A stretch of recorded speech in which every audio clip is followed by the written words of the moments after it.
Haaland ঝড়ে চূর্ণ হয়ে গেল আর্সেনাল। প্রিমিয়ার লিগে ম্যান সিটির মহা গুরুত্বপূর্ণ জয়ের ফলে শিরোপার নতুন সমীকরণ দেখা দিয়েছে। জমে উঠেছে শিরোপার দৌড়। ইংলিশ প্রিমিয়ার লিগের শিরোপা লড়াই এখন এক রোমাঞ্চকর মোড়ে দাঁড়িয়ে। ইতিহাদ স্টেডিয়ামে টেবিল টপার আর্সেনালের মুখোমুখি হয়ে ম্যানচেস্টার সিটি ২-১ ব্যবধানের এক অভাবনীয় জয় তুলে নিয়েছে। এই জয়ের ফলে আর্সেনালের সাথে সিটির পয়েন্ট ব্যবধান এখন মাত্র ৩ পয়েন্টে নেমে এসেছে। তবে শিরোপার দৌড়ে পেপ গার্দিওলার দল এখন চালকের আসনে, কারণ আর্সেনালের তুলনায় সিটি এখনও একটি ম্যাচ কম খেলেছে। অর্থাৎ হাতে থাকা সেই অতিরিক্ত ম্যাচটি জিতলেই গানার্সদের সমান পয়েন্ট নিয়ে টেবিলের শীর্ষস্থান দখলের সুযোগ থাকছে স্কাই ব্লুজদের সামনে। পুরো ম্যাচটি ছিল মূলত দুই জায়ান্টের শক্তির লড়াই, যেখানে আলোচনার কেন্দ্রে ছিলেন আর্লিং হালান্ড এবং আর্সেনাল ডিফেন্ডার গাব্রিয়েল মাগালিস।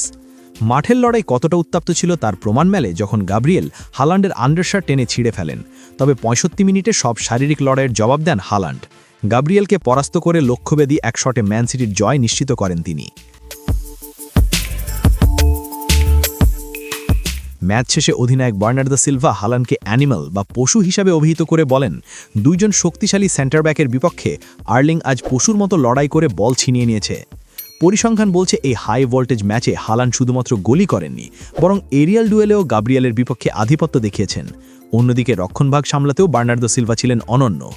একটি গুরুত্বপূর্ণ ক্রস হেড দিয়ে ক্লিয়ার করার পর হালান্ড রসিকতা করে সিলভাকে কিংবদন্তি ডিফেন্ডার ফাবিও কান্নাবারের সাথে তুলনা করেন।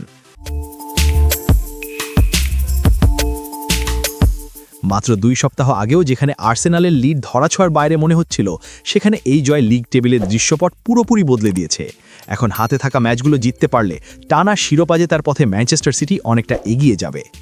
লাইক সাবস্ক্রাইব করে স্পোর্টস বাংলা আপডেট চ্যানেলের পাশেই থাকুন। দেখা হচ্ছে পরের ভিডিওতে। ধন্যবাদ।